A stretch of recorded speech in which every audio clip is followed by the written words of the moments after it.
দেখেন বাক্স আসসালামু আলাইকুম। আজকে আমরা আলোচনা করব মধু সংগ্রহ নিয়ে, কিভাবে প্রাকৃতিকভাবে মধু সংগ্রহ করে। আমরা মধু চাষ করে ভাইয়ের সাথে কথা বলবো, ওনার থেকে অনেক কিছু জানবো। ভাই, আপনার নাম কি? মোহাম্মদ মনিরুল ইসলাম। আপনার বাসা কোথায়?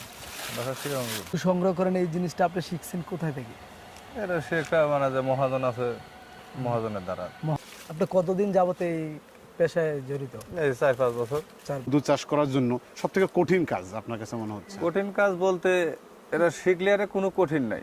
সের একবারে অরিজিনাল মধু, কোনো ভেজাল নাই। হ্যাঁ, উনি নিজের হাত দিয়ে চাষ করে।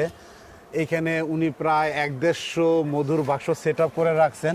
ফোমটা আপনারা কিভাবে বানান, নাকি ফোমটা বানানোই থাকে? এটা বানান লাগে।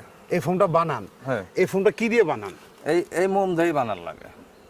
এটা পান কোথায় এই ফোমটা? ফর্মটা আপনার মেশিনের দ্বারা বানান লাগে। হ্যাঁ। আপনার ঈশ্বর দিয়ে আছে মেশিন। ভিতরে কি আপনারা একটু মধু রাখেন যাতে মৌমাছিরা?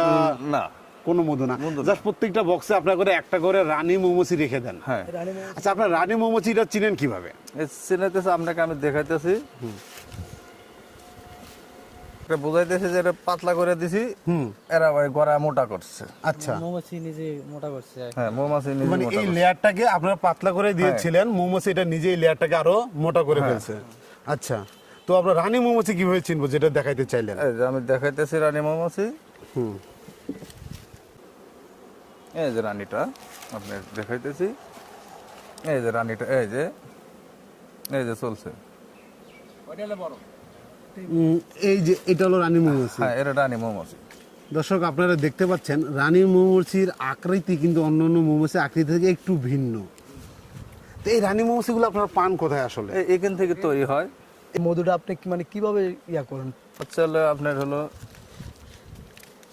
এই যে সিস্টেম আছে আপনার, এই যে ঘাড়াদা আছে, এই যে ঘাড়াদা মধু আছে, এইভাবে মেশিনের দ্বারা বাড়ায়। আচ্ছা, এই মৌমাছিটা মানে এখানে আসে কি কি কারণে? ভিতরে একটা রানী আছে, প্রতি বাক্সতে একটা করে আছে। ভুল নাই, এটা আছে এখন আছে, বর্তমানে আছে কাইলাজিরা দইনা, খেসারি কালার আছে, এই আসতে আছে।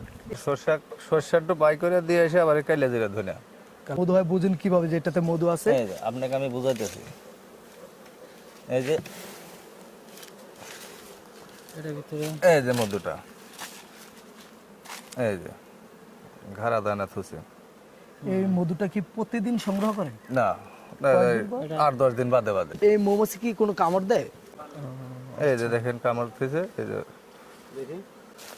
এই যে কামড় দিছে, ফুলে ফুলে উঠছে, এই যে